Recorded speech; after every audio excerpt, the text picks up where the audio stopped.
Good morning, dear children. I, Mrs. Sonia Vadvani, welcomes you all.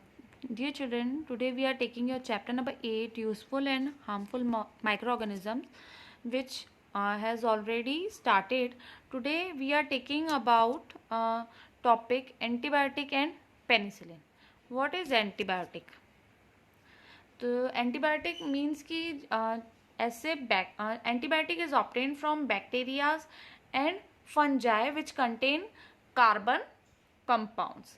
Antibiotics are mainly used for destroying or preventing the growth of harmful microorganisms. जो antibiotics होते हैं वो use किए जाते हैं to destroy harmful microorganism जो हमारी body में एंट्री कर लेते हैं. Antibiotic, a discovery of 20th century, have brought about a revolution in field of medicine. Antibiotic जो है 20th century में डिस्कवर हो चुके थे और उन्होंने जो है एक रेवोल्यूशन, एक बोलना चाहिए कि एक इम्पॉर्टेंट प्लेस जो है मेडिसिन की स्टडी में प्लेस की है अपना. Antibiotic mainly act against bacterias. जो एंटीबायोटिक होते हैं वो मेनली बैक्टीरियाज के अगेंस्ट काम करते हैं. सम एंटीबायोटिक कैन डिस्ट्रॉय प्रोटोजोआ. कुछ एंटीबायोटिक्स ऐसे होते हैं जो प्रोटोजोआस को किल करते हैं. Protozoa like amoeba, paramecium and so on. Some antibiotics are useful against wide variety of bacteria. They are called broad spectrum antibiotic. A broad spectrum antibiotic means कि different varieties of bacterias. Bacterias में भी अगर आप देखेंगे तो बहुत सारे bacterias होते हैं. Some examples are ampicillin, amoxicillin, tetracycline are the examples.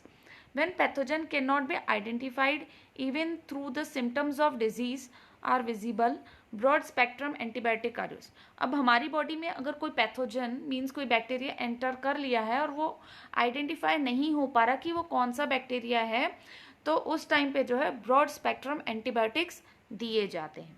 Whenever a pathogenic microorganism is definitely known, the narrow spectrum antibiotics are used.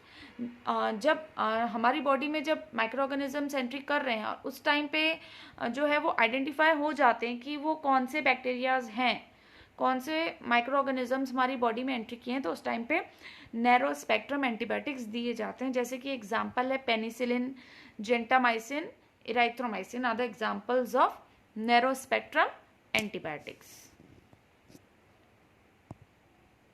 So this is all about the antibiotic. Next we are studying about penicillin. Penicillin is a group of antibiotic obtained from a fungus. Penicillin जो है वो antibiotic का एक group है जो कि fungus में से ऑब्टेन किया जाता है. Penicillium and used for controlling the infection caused by bacteria like staphylococcus, clostridium, streptococci. Penicillium जो है मोस्टली ये बैक्टीरियाज के अगेंस्ट यूज किया जाता है जो कि staphylococcus, clostridia and streptococci. Medicine containing penicillin are used to treat bacteria infection of the ear. जिसमें ऐसे एंटीबायोटिक्स जिसमें पेनिसिलिन कंटेंट प्रेजेंट होता है वो जो है ईयर, नोज, थ्रोट और स्किन के जो इन्फेक्शन होते हैं उनको ट्रीट करने के लिए यूज़ किया जाता है. और इवन निमोनिया और स्कारलेट फीवर. स्कारलेट फीवर मतलब कि जो ठंडी लग के बुखार आता है उससे हम बोलते हैं स्कारलेट फीवर. इन सारे डिजीजेस को क्योर करने के लिए पेनिसिलिन कंटेंट का यूज़ किया जाता है.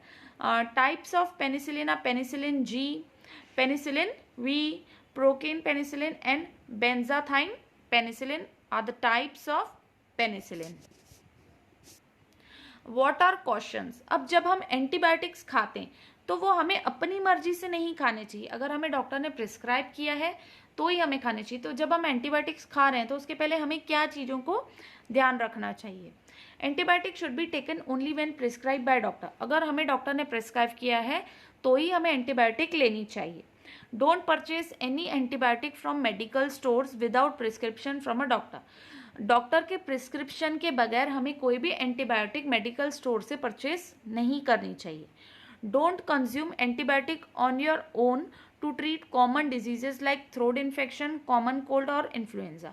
अगर हमें जो है थ्रोट इन्फेक्शन हुआ है या कॉमन कोल्ड लाइक सर्दी, खांसी या फिर इन्फ्लुएंजा लाइक फ्लू जैसे कि होता है फीवर, ऑल दैट। तो ये सारे इन सारी डिजीजेस को ट्रीट करने के लिए हमें खुद से ही एंटीबायोटिक नहीं लेनी चाहिए। अगर हमें डॉक्टर ने प्रिस्क्राइब किया है तो ही हमें उसे यूज़ करना है। Even if you feel well before completing of the prescription course of the antibiotic, you must continue and complete it. हाँ, अब जब हम एंटीबायोटिक ले रहे हैं तो उसका एक पर्टिकुलर डोज होता है, पर्टिकुलर डेज होते हैं कि उतने दिन तक हमें उतने डोजेस कंप्लीट करने।